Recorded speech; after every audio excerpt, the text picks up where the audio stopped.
Hey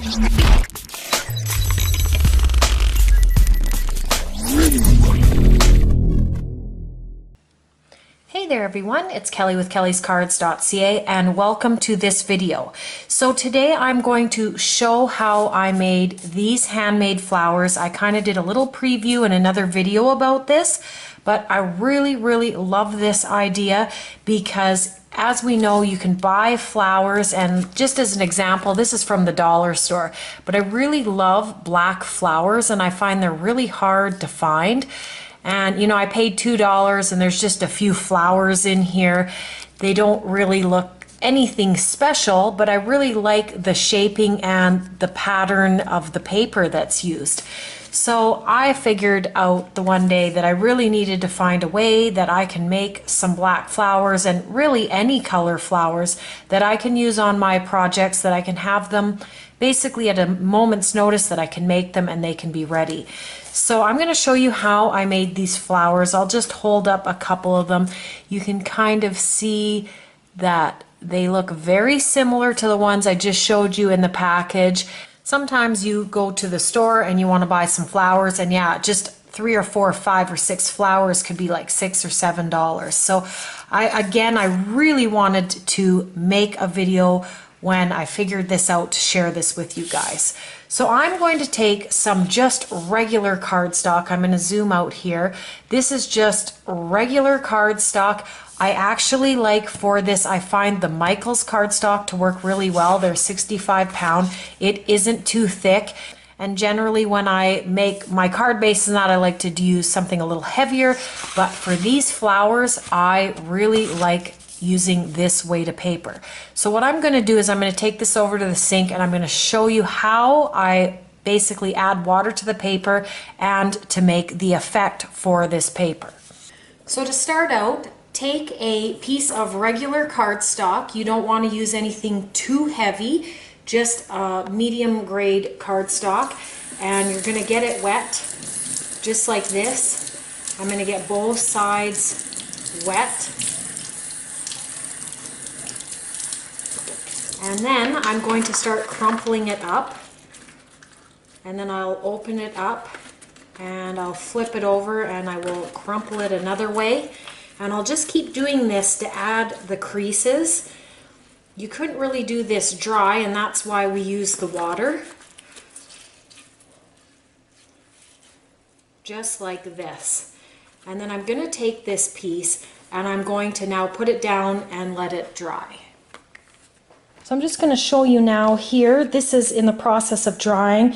You can see all of the crumples that we have made. It's really good while it's semi-wet to just kind of push it flat, or else you'll have very warped paper. And just give it a nice little push down so that it dries nice and flat.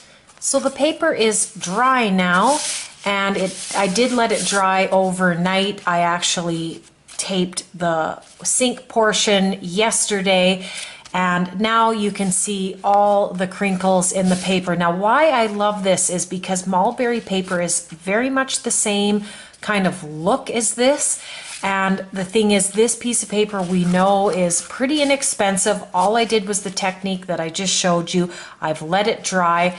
If you want more crinkles, you can wash it again and crinkle it and let it dry again.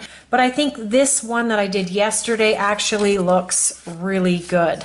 So now you have this paper. What do you do with it? If you have flower punches or dies, this is how we are going to use it. I'm going to bring in now, this is a Spellbinder set. Love this set. They've got a couple of these layering flower sets that I really like. I've got this one plus the Posy set that cut this shape out. I'm also searching now on the internet for a couple sets that might be a little bit different shape than the two of them, and I probably will share those when I finally find them and get them, and I can show you those shapes of flowers. But really like these flowers because they layer up with the different sizes. I'm just going to grab a couple of these sizes now, and I have pre-cut some paper here. I've got some red and green and white, and I'm just going to run this through my die cutting machine just like this, and then I will show you what it looks like. So I'm back and I just die cut these out of the paper, and this is what I have. I'll just zoom in here so we can take a peek at these flowers. And I really like them, as you can already see with the crinkles, how good it looks on this paper. And it looks so much better rather than die cutting just the flat paper without washing and crinkling it. It gives it a little bit texture. And now I can layer these up like this. And again, there are a lot of sizes in this particular set of these Spellbinders dies here, this daisy patch. There are 5 different sizes in that die set. And you can basically layer up a pretty interesting flower, but I really like it. You can also spray these with dyes, like especially this white color, to if you have some color wash or some different ink products that are sprayed, and really like that. Another way I like to decorate them is by adding bling.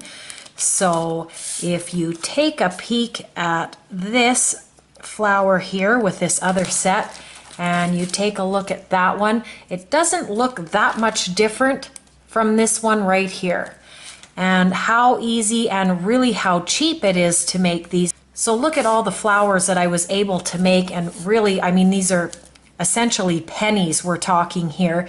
All I really had to buy was a die set.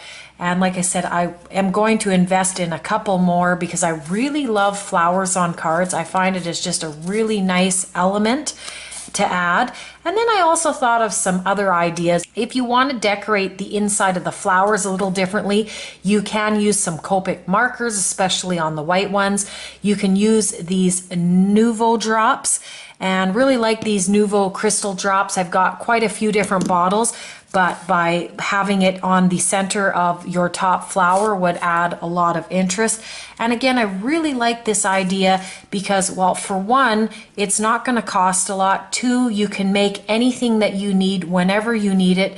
And especially number 3 is if I'm working with this type of cardstock on my card, I can match this 100% with my flowers to either the card base or the cardstock that I am using. So really, really love this idea. I thought I would throw in another idea on how you could use this paper. This is a set of Cardabella dies, snowflake dies, and these would look awesome with that paper die cut, as well as I have many sets on here. I've got memory box here and paper smooches, my favorite things, and there's a variety of leaves and vines and flourishes.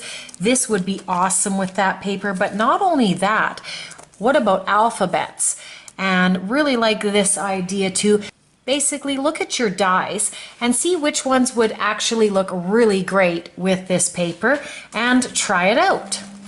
As for storing these, you can store these how you would normally store other flowers. I've shown in a video, which I can link down below, about how I store my flowers in Ziploc bags. Again, it just keeps the dust off and keeps them clean, and you can see in the bag very easily to what you actually have in that bag.